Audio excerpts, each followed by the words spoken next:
Hello and welcome to the ScatterVolt channel, and today let me bring you guys the best $800 gaming PC you can build in 2023. $800 is a great price point because you're gonna get great performance, great looks, all the while not sacrificing the overall quality of components you're gonna use within building this PC. Oh, and don't worry too, you can definitely do streaming and content creation on this PC as well, thanks to some of the latest technologies available in the graphics card we're choosing for this build. So in today's build guide, I'm gonna show you how to put together this computer step by step, along with the parts selection, how to install Windows, drivers, its 1440p gaming performance, and my overall final closing thoughts on this $800 build. As usual, all the parts can be found in the description below if you want to build this PC yourself or just check out the parts. But once again, if you want the best prices possible, then visit your local Microcenter if you're near one to take advantage of the best deals on these components you see here on the table. All right, so for the processor, we are going with the i5-12400 or the 12400F, doesn't matter. This is a 6-core, 12-threaded CPU from Intel, and although it's been released for a little bit, it is still very much relevant in the year 2023 and will deliver that excellent gaming performance we want out of a processor with strong single-threaded performance. Here's our stock CPU cooler. And for the motherboard, we have gone with the Gigabyte B760M DS3H-AX. That AX stands for onboard Wi-Fi. So you don't need a Wi-Fi card if you're gonna build this PC, but if you're using Ethernet, say connected straight to a router, then that's the best internet connection you can get. Here's what's cool though about this motherboard. It accepts DDR5 RAM, which is important because with how cheap DDR5 RAM has been getting lately, that makes it all the better for this PC build because that'll ultimately give us the best speeds possible for memory. And in an $800 build, that is pretty cool to see. Anyways, here's a little sheet containing a QR code to the full manual for the motherboard. Make sure to have this on your phone if you have any questions on where goes where on the motherboard. Here is our Wi-Fi antenna. SATA cable, don't need this. IO shield, you will need this. Right, so let's go ahead and install the CPU. So go ahead and take it out of its protective sleeving.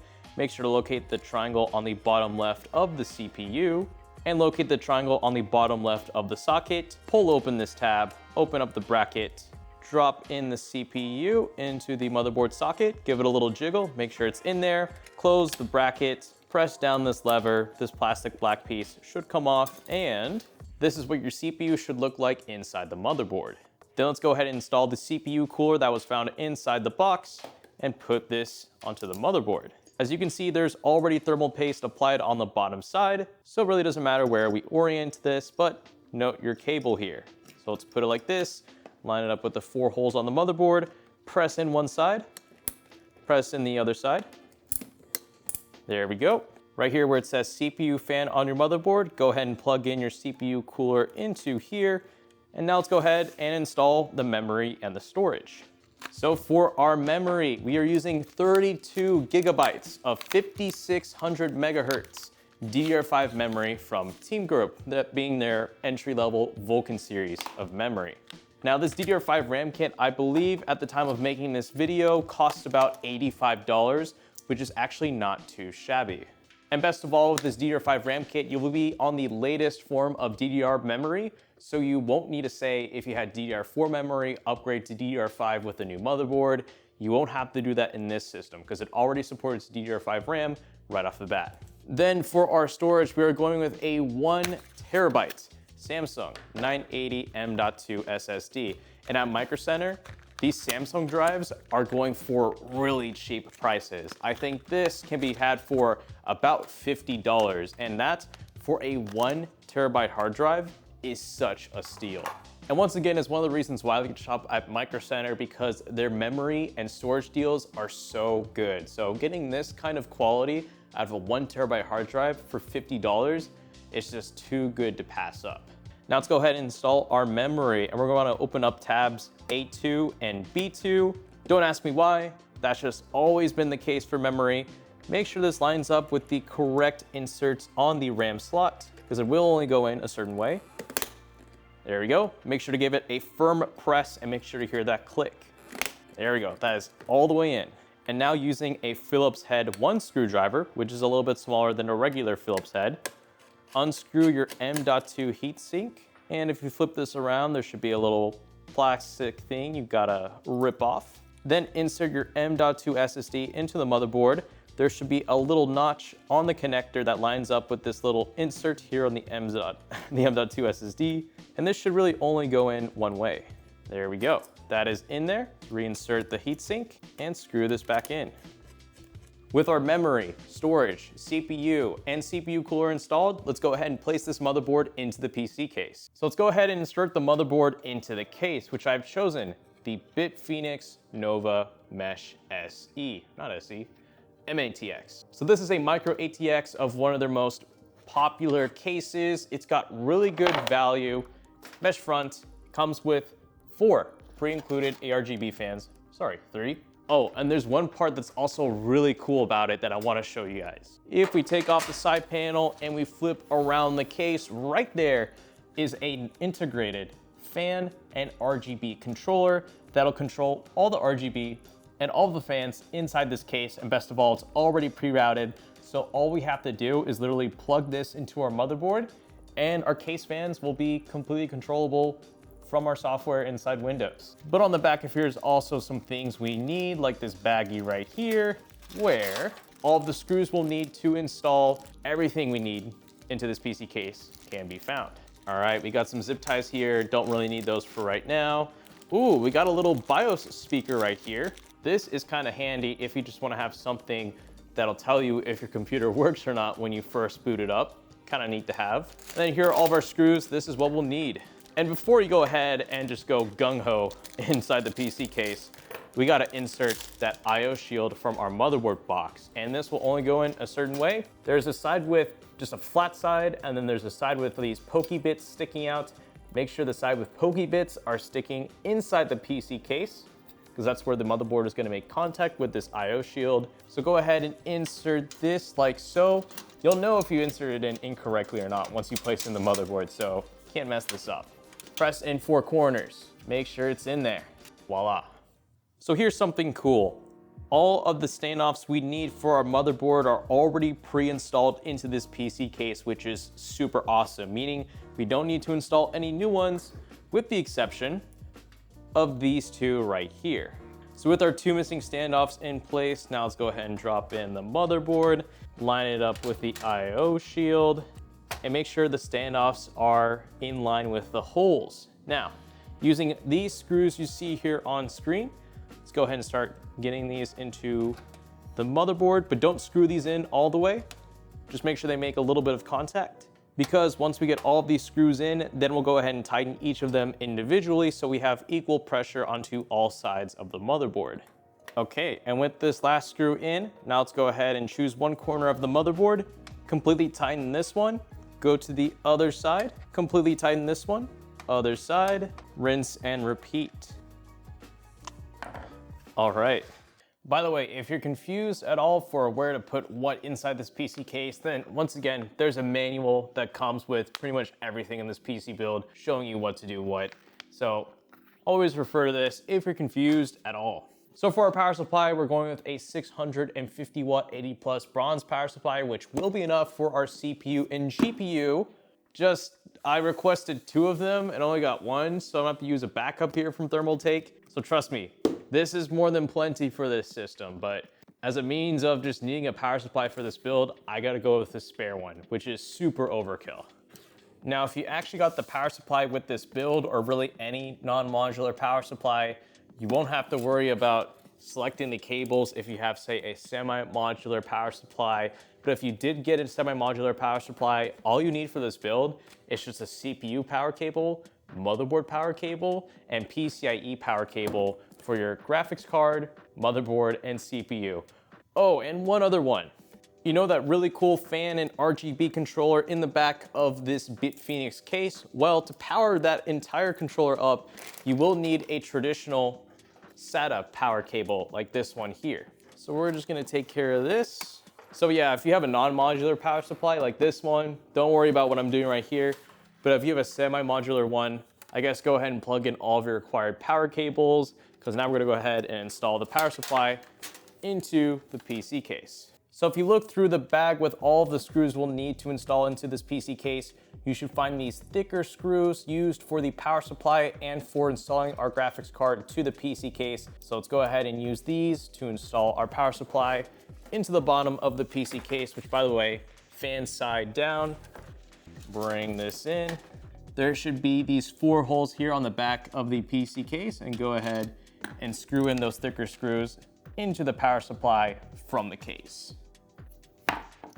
Okay, and with that installed, there's one thing I want to show you guys. So on all power supplies, you'll see this little switch here on the back, and that more or less primes your system for if you're ready to turn it on or not. So if it's on the line, that means it's ready to boot up if you press the power button. If you have it on the circle, no matter how many times you press the power button, nothing's gonna happen. So while we're building this PC, keep it on the circle, but when we're ready to turn it on for the first time, then you can move it to the line. And one more thing, the power cable you need to plug in the power supply to your wall socket can also be found in the power supply box. So with that installed, now let's go ahead and hook everything up and then get to the graphics card. Okay, so now let's go ahead and start plugging everything together, which let's go ahead and start with that RGB and fan controller, because I know you may see a lot of cables here and you might be freaking out, but trust me, there's really only one cable from this we have to plug into our motherboard, which is our 5-volt ARGB header, which we'll put on the side for now. One other thing to note is that our reset switch, or our reset button, is already plugged into our controller. So if you wanted to control the fan speed, I think, or the RGB, we'll soon find out, you can just press the reset switch on the case and you'll be able to change that on the fly. And then lastly, I'm unsure if there's any sort of like fan header cable you're supposed to plug in from the fan controller to the motherboard. There isn't one that came with this case, so we'll find out if like there's already a temperature controller sensor on here, so that's interesting. So in the final portion of this video, I'll go ahead and clarify that. Oh, and one more thing. Do you remember that SATA connector I was talking about that we needed earlier? We need this to power up the fan controller and the RGB controller by going ahead and plugging this into the bottom of it, like that. So now with that done, let's go ahead and start plugging everything into the motherboard, starting with this 5-volt ARGB header from the RGB and fan controller. All right, let's go ahead and plug in that 5-volt ARGB header, which can be found here on the 5-volt ARGB slot on the motherboard. And once again, if you're confused as to where any of these plugs go, then please refer to the motherboard manual. It'll show you what goes where. But also I think you can kind of line up the connector and see if a certain one will go in or not, like that. Now let's go ahead and plug in our front I/O connectors into the motherboard. And once again, our reset switch is plugged into the ARGB and fan controller, so we don't need to worry about that. And this will go right here on the bottom left of the motherboard. And if you're confused about the pin layout for these, again, please consult the motherboard manual. That'll show you where each of these little plugs go in. But to tell you guys verbally, the HDD LED goes into the bottom 2 pins. And then right above that goes the power LED plus and minus. And then to the right of the power LED plus and minus, we put in the power switch. And below the power switch is where the reset switch would go, but like I said earlier, we don't need to worry about that. And that is what it should roughly look like. And you guys remember that BIOS speaker I was talking about earlier that came with the case? Well, if you want to install that, that literally goes right next to the front I/O here. And we just plug it in to these 4 pins on the top right of this connector. And that'll be a nice way to diagnose this system if for some reason it doesn't boot up. Then way over here with this multicolored cable is our HD audio connector, and this will plug in always onto the far left of the motherboard. And this will only go in one way. And now let's take care of this big, thick blue connector, that being our USB 3.0 connector. As you can see, there's this little notch right here that's going to line up with this insert on the connector. So you really can't mess this up. And it'll be easy just like that. Then for our motherboard connector, this big chunky boy right here, once again, there's this latch here on the connector that's gonna line up with this little notch here on the motherboard power connector. Line the two up, you really can't mess this up. And that's that. And then here, let's go ahead and plug in the power for our CPU with the cable that says CPU on the power connector. Really can't mess that up. It's gonna go here on the power connector found on the top left. And once again, there's a latch and a notch that'll line up together, meaning this will only go in one way. Easy. And then here's our last power connector we need to worry about, that being our PCIe power connector, but we'll save that for the graphics card, so just keep this inside the PC case, which let's take care of now. All right, for the graphics card, we are going with the brand new Radeon RX 7600. What makes this graphics card so exciting is that right now you can find it for either around $250 to $270, and this graphics card includes the AV1 codec. Now, I've already made a video recently kind of discussing the differences between AV1 and like a popular encoder and decoder like NVEC, and why AV1, just simply being newer, is the superior codec for game streaming, game recording, and even in some cases, video editing. So if you're a gamer or if you're a content creator and you just want a nice all-around graphics card, then be sure to pick one up with an AV1 codec, but you can do that right now with the RX 7600. It is 8 gigabytes of VRAM though, so there is that, but I don't think that's too much of a downer because the price of this graphics card already for being brand new is, I'd say, more or less a good deal. So to install this, we gotta go ahead and lightly unscrew this latch here for the PCI covers. Then we need to break off the cover slots that are gonna be populated by the graphics card. So this one is gonna populate the topmost slot, so let's unscrew this. And then let's break off the one right below it because this doesn't have a screw. And this is a 2-slot graphics card, so that is taken care of. Make sure to take off this little PCI slot cover on the RX 7600. Make sure you have 2 of these case screws that we used earlier from the power supply to use to screw in the graphics card into the PC case. Let's go ahead and bring this in, light it in with the top PCI slot for maximum performance. And once you think you got it in there, press it in and you should hear a click, like that. And now let's go ahead and screw in the graphics card into the case. Sweet, and now let's go ahead, bring back this latch, tighten it up, and here's our PCI power cable. Now it's time to plug that in. And once again, there's a notch here on the connector and a lineup with this insert on the graphics card. And with all of that done, let's go ahead and turn on the computer for the first time. Okay, let's go ahead and perform the first boot. So make sure to plug in your keyboard, mouse, monitor display cable from the graphics card to the monitor. Of course, don't forget to power up your monitor with its own power cable. And of course, don't forget that power cable that came with your power supply box. It's finally time to plug that into a wall outlet and the other end into the power supply and flick the switch from the circle to the line. Also, this motherboard comes with Wi-Fi, so don't forget to screw in the Wi-Fi antennas. And finally, go ahead and plug in your Windows bootable media device into the back of this computer. And if you don't have one of those, I have a video tutorial linked in the description below showing you how to create a Windows bootable media device. And that's what's actually gonna allow you to install Windows onto this PC. So with everything set up and ready to go, let's press the power button. There we are. And we're gonna give the PC a moment to boot up, and we should see a Windows logo pop up here eventually. Okay, so after a little bit, you should see this screen, and now let's go ahead and install Windows. All right, hit next, install now. You don't have to enter a product key, but if you already have one for your Windows device, then great. But I'm gonna go ahead and click that. I'm gonna select Windows 11 Home. It doesn't matter which version you get, just don't choose one with an N next to it. Accept the terms and conditions, custom. There is our 1 terabyte M.2 drive, hit next, and we are installing Windows. Choose your country, choose your keyboard language. You need a second one, great, I don't. Now let's go ahead and connect to your internet. Now, if you don't have Wi-Fi, you're welcome to use an Ethernet cable straight from the computer to your router, but otherwise, that's why I chose Wi-Fi on the motherboard, so we can just do this easy. You're welcome to name your device, I'm just gonna skip it. Now let's go ahead and sign into our Microsoft account. Now, if you don't have one, then it is time to create one. But if you have one, like a Hotmail account, then now would be the time, or if you have like an old Xbox account, use that Hotmail email address.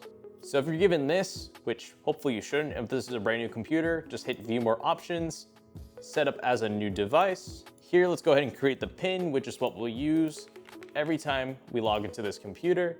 For all of these privacy settings, I turn them off because they're extra processes running in the background that I just don't need. I press skip for all of this.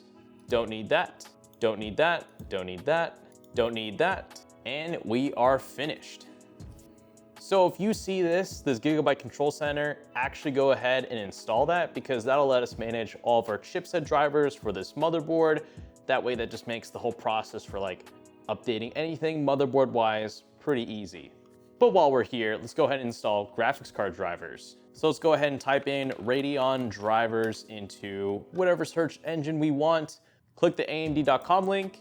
Then let's go ahead and pick out our graphics card, which is a part of the RX 7000, 7600, 7600, submit. Windows 11, download. Hit yes, hit install. And then after a while, you should come up to this screen saying that AMD Adrenalin has successfully installed onto your PC. And before we hit that restart button, we're gonna do a few more things. So remember that Gigabyte Control Center we were installing earlier? Well, hopefully that should finish up, and when it does, you should click on this. And now here you should see all of the different utilities, softwares, and drivers you can install for your motherboard through the Gigabyte Control Center. So if we click here on check, here we can see everything that we need to install, because if we look at the current versions of many of these, it says not available, and there's a latest new version we can download. Now you don't need every single one of these. For instance, if we scroll down here, you don't need Norton Internet Security. That's obviously not required, but some of these other ones you definitely do need. So I'll go ahead and install all of these except for the Norton software, and I'll let this run and do its thing. And once this is done, we'll go ahead and restart the computer and enter the BIOS. Okay, and once you think everything has installed, let's go ahead and close out of the software and restart our computer. And we're gonna check one more thing in the BIOS before we get to gaming. So take your keyboard, hold down the delete key, or you can spam it. Okay, we've made it into the BIOS. And let's go ahead and enable the XMP profile for our RAM. Click on that, that is good to go. And let's check on one more thing. We go to advanced, we go to settings, we go to IO ports. Here, where it says above 4G decoding, let's go ahead and enable that. That is going to allow our RX 7600 to run at PCIe Gen 4.0. I think we'll go ahead and also enable this and enable resizable bar support. That all looks good. So make sure above 4G decoding is enabled and resizable bar is enabled as well. Then go ahead and click save and exit. And now you can get to gaming. All right, so the first game I actually want to show you guys on this $800 computer is Cyberpunk 2077. And not just running the game at, like, say, ultra settings. I went ahead and benchmarked this computer on Cyberpunk with the ray tracing low preset, and I set AMD Fidelity FX set to balanced, and we got just about 60 frames per second at 1440p. And I wanted to run that benchmark because the FPS meter for some reason isn't working right now, so I can't show you guys a live frame rate. So I just wanted that benchmark just to show you guys that this PC can indeed run a AAA game like Cyberpunk and even do ray tracing at the same time. And that's one of the benefits to Radeon 7000, say over 6000, is that the ray tracing boosts have actually been fairly substantial over the previous generation. Of course, it's not as good as NVIDIA. Anyways, this game is definitely playable with ray tracing, albeit, you know, not with everything maxed out. But if you're gonna max out ray tracing on a graphics card, you're gonna need something that is much more expensive than this. In fact, the graphics card you ideally want to probably run ray tracing costs as much as this computer. That being the 4070 Ti at about 800 bucks. So would you rather want a single graphics card for that amount of money, or have a full-on gaming computer that can technically do a little bit of ray tracing? Anyways, it looks like we've evaded the cops. I'll leave it at that. Let's move on to the next game. All right, here, let's go ahead and show you guys how Call of Duty Modern Warfare 2 runs on this $800 computer. Once again, you can get an FPS meter on the top left, but we do have the one that's built into Warzone. If you want to check out the frame rate, which right now, running the game at, we have it set right now to ultra settings. AMD FSR 2.1 is set to balanced. That is why our frame rate, oh, wait. There it is, now we're back. The frame rate dropped temporarily because I just have to show you guys again that this can't do ultra settings. Anyways, we need to find a gun and we need to get to shooting. There's our gun. Here we go. Now we're in. And let's go ahead and apply some armor just so we don't get fragged immediately. This PC is running this game very well. I know for one, Call of Duty is optimized pretty well on AMD cards. Oh, whoa, whoa, whoa, whoa, whoa, whoa, whoa, whoa, what? Where did you come from? All right, come on, get me. Even though I'm gonna quit out of your lobby in like 2 seconds. You know what? What if I ditch these guys right now? Because the performance is great. I think I've shown you guys everything I need to, that this PC can indeed run first-person shooters pretty well. Yeah, I'm sorry, guys. I'm a dip. Let's finish out the benchmarks. Okay, we are gonna finish things out on Fortnite, and unlike what I've done in previous PC build videos, I'm actually not running the game at absolute bare minimum graphics because this is an $800 computer. You actually probably want the game to look good. So right now I'm running the game at high settings, anti-aliasing is set to TSR high, and since again I can't show you the FPS live, I do have the show FPS meter enabled, but it's really small on the top right, so I'm gonna have my video editor enlarge that for you so you can see it as I'm playing the game. And what the heck have they done to the map? Anyways, we're getting about 70-ish frames per second right now. I mean, we're going for graphics over frame rate right now. If we really wanted to go for frame rate, then we could bump down all the graphics settings. But still, the game is running smooth.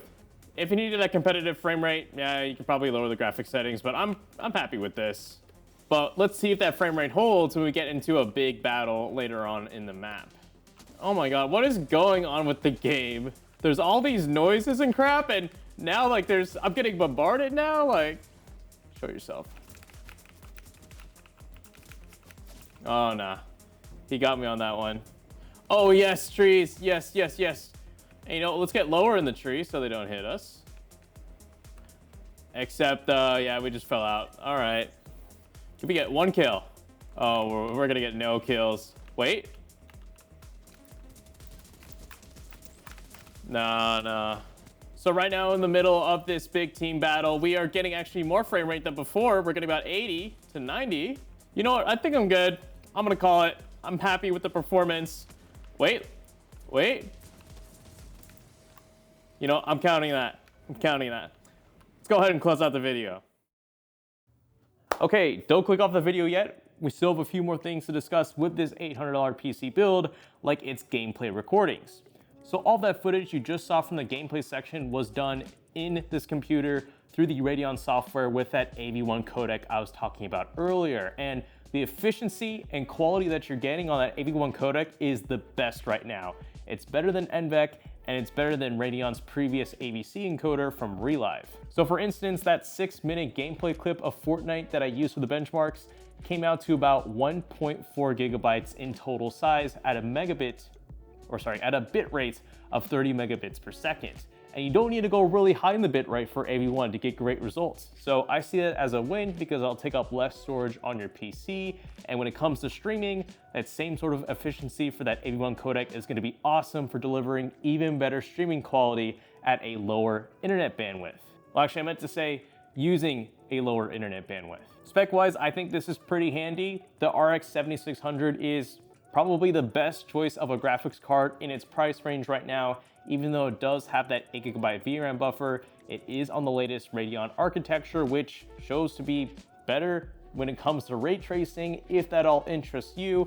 And additionally, again, it has that AV1 codec, which is awesome for you gamers and semi-content creators. Maybe the only thing I was hoping for was for the i5 13400 to come down in price, but that has yet to happen. So we are still going with the 12400, but I would have liked to have seen that come down in price. Otherwise, I wouldn't be surprised if my next $800 PC build guide later this year is going to feature a Ryzen 7000 processor, since those have been coming down in price, and so have their motherboards. And as you've seen from this build guide, so has DDR5 RAM kits, because now you can get a 32 GB kit for a fairly reasonable price. So with that, I gotta go ahead and wrap up this PC build guide video. And if you wanna build this computer yourself, I'll have a link to all the parts I used, or links in the description below. So with all that said, thank you so much for watching, and this is the ScatterVolt channel, signing out.